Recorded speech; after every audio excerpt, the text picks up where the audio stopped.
আসসালামু আলাইকুম ওয়া রাহমাতুল্লাহি ওয়া বারাকাতুহু। আপনারা কি 1 ঘন্টায় সারা রাত ইবাদতের সওয়াব অর্জন করতে চান?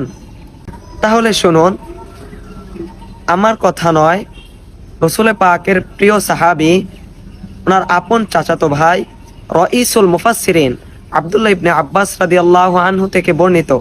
তিনি বর্ণনা করেন, আন আব্দুল্লাহ ইবনে আব্বাস قال তলাবুল ইলমি সাআতান।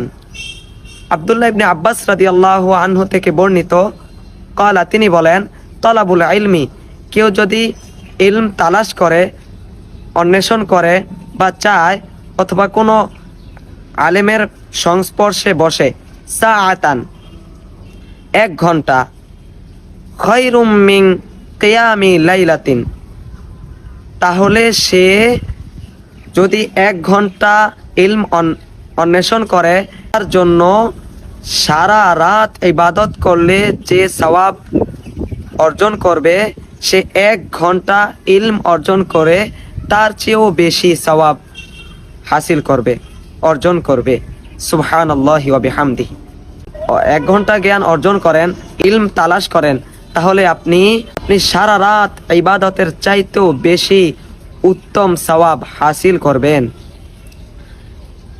তাই আপনাদের জন্য তালিমুস সুন্নাহর পক্ষ থেকে সুবর্ণ সুযোগ, এবং তালিমুস সুন্নাহর পক্ষ থেকে আপনাদের জন্য সেই সওয়াব হাসিল করার সুবর্ণ সুযোগ রয়েছে। প্রতি সপ্তাহে একদিন তালিমুস সুন্নাহর পক্ষ থেকে দ্বীনি ইলম শিক্ষার মজলিস বসবে, এবং কোরআন সুন্নাহর আলোকে আপনারা মাসআলা জানতে পারবেন, সঠিক আকীদা সমূহ জানতে পারবেন।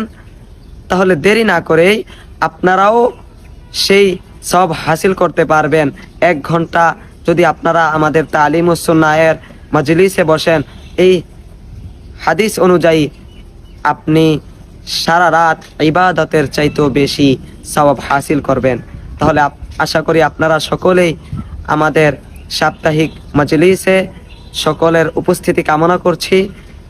সকল যুবক ভাই এবং যুবক থেকে বৃদ্ধ সকলেই আমাদের মজলিসে অংশগ্রহণ করতে পারেন এবং এই সওয়াব হাসিল করতে পারেন।